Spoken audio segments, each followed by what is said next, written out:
Morning. These are your Nassau Guardian highlights for Thursday, November 20th, 2025, brought to you by your Daily Bahamas headlines. The Free National Movement is calling for the removal of Neil Campbell as returning officer for Monday's Golden Isles by-election. FNM Chairman Dr. Duane Sands wrote to Parliamentary Commissioner Harrison Thompson, insisting Campbell is clearly conflicted after he publicly referred to Prime Minister Philip Davis as his adopted father. Campbell maintains he is impartial and has never acted politically, adding that he has personal relationships on both sides of the political divide. The PLP and Minister of National Security Wayne Munro dismissed the FNM's concerns, with Munro calling the issue unreasonable in a small country where family ties are widespread. The by-election takes place on Monday. Following the chaotic scenes during Monday's advanced poll, the government has instructed the Royal Bahamas Defense Force to deploy quick reaction teams to all voting sites on by-election day. The move comes after FNM and Coalition of Independence supporters blocked a bus transporting ballot boxes, demanding that party representatives accompany them.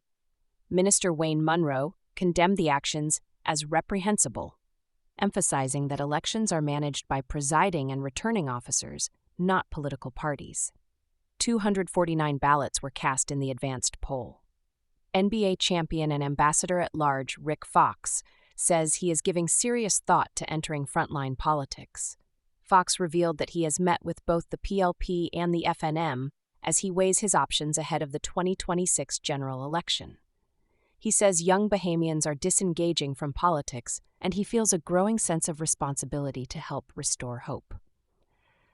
Fox confirmed that FNM leader Michael Pintard personally invited him to consider running in Garden Hills, while he has long-standing conversations with Prime Minister Davis. He said he is now waiting to see whether the Bahamian people believe he belongs in frontline politics. In other national news, the Bahamas Girl Guides Association has officially opened Legacy House, its new 3-story headquarters on Marcus Bethel Way.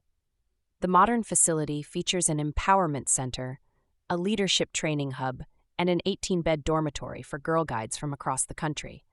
Prime Minister Davis hailed the development as an important investment in the next generation of female leaders.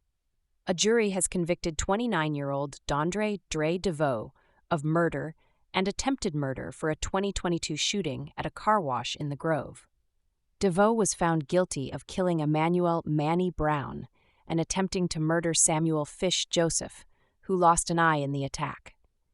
Sentencing is set for January. The Grand Bahama Shipyard has celebrated the graduation of 10 Bahamian crane operators following a rigorous 12-week training program that included virtual reality simulation and international instruction. The certification comes as the shipyard prepares for major expansion with the arrival of 2 massive new floating docks.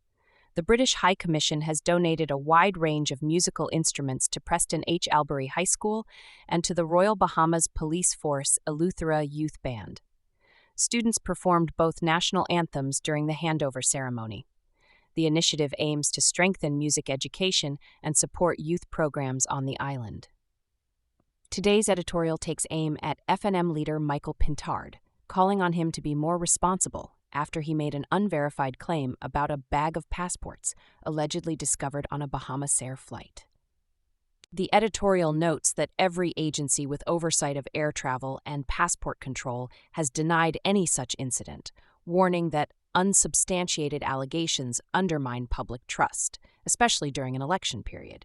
Letters to the editor today include a message from Senator Maxine Seymour calling for greater support, compassion, and recognition for Bahamian men and boys. Another letter praises the Parliamentary Registration Department for its professional management of the advanced poll and criticizes what the writer described as political theatrics by the opposition.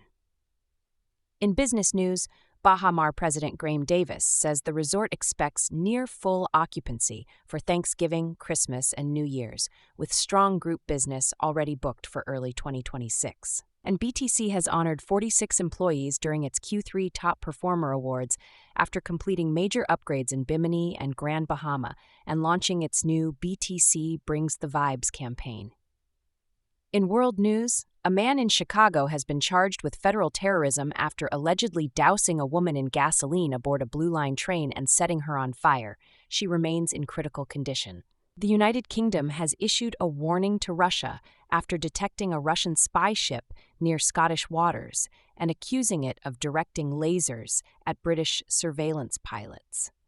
And in Italy, the country's highest court has approved the extradition of a Ukrainian man suspected of involvement in the 2022 Nord Stream pipeline explosions. And that brings us to the end of today's Nassau Guardian highlights for Thursday, November 20th, 2025. Staying informed isn't just about knowing the news, it's about understanding the world so you can navigate it with wisdom. Enjoy your day, be blessed, and be a blessing.